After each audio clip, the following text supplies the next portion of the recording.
Okay, let's talk honestly.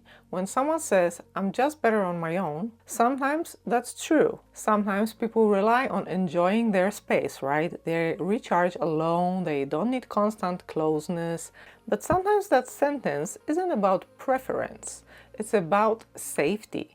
And that's harder to admit because saying, I like being alone sounds strong. Saying I don't feel safe depending on anyone feels exposed. So most people stick with the first one, right? If you've been the strong one for a long time, if you have got used to handling your own emotions, and if you learn early that relying on someone else could backfire, that being alone doesn't just feel peaceful, it feels controlled. And control feels safe. You know, closeness is different. Closeness means someone can affect you.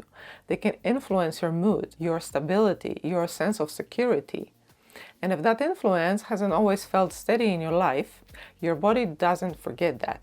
Even if your mind says, this person is different, you can like someone, you can care, you can want connection, and still notice that when you start getting deeper, something in you pulls back a little bit, right? It's not like you're making any scene. You just don't lean all the way, right?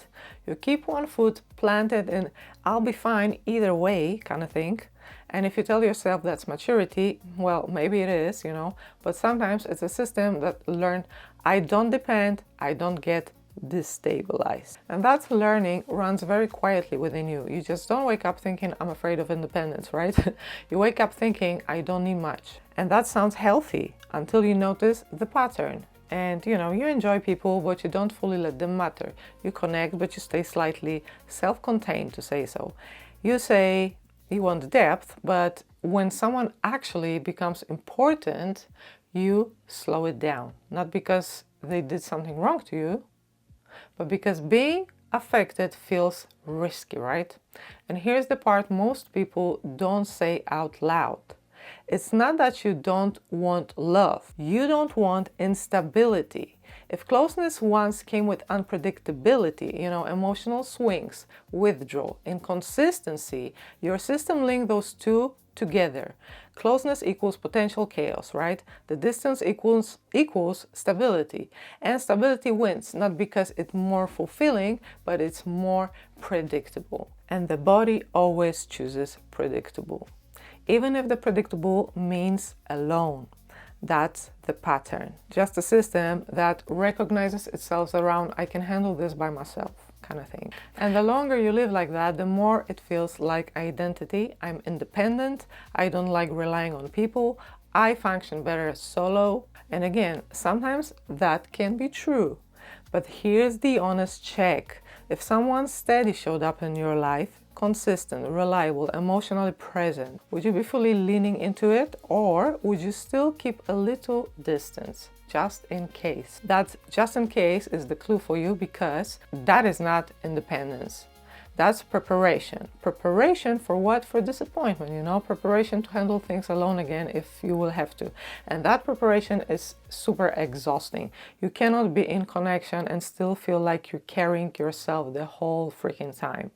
That's not a strength, that is a conditioning. So here's what matters.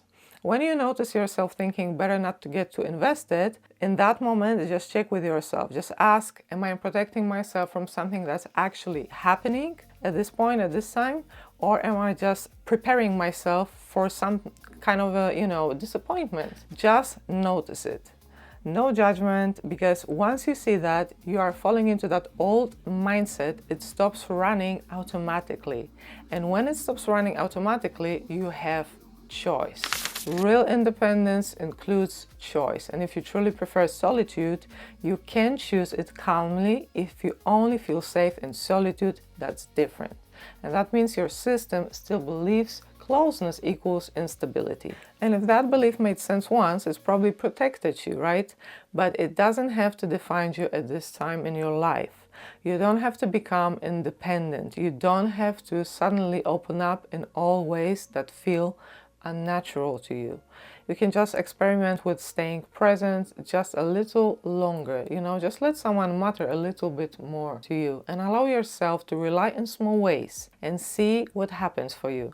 That's how your system updates, not through force, but through new experiences. Of course, your body will still prefer predictability, but real strength is never needing anyone. Real strength is just being able to need someone without feeling unsafe, you know? If this is hitting close to home, there are free resources below that go a little bit deeper on rebuilding your emotional safety and regulation. And if this conversation resonated, the previous 2 videos connect directly to this, about being the strong one and over-adapting. And I look forward to see you on the next one.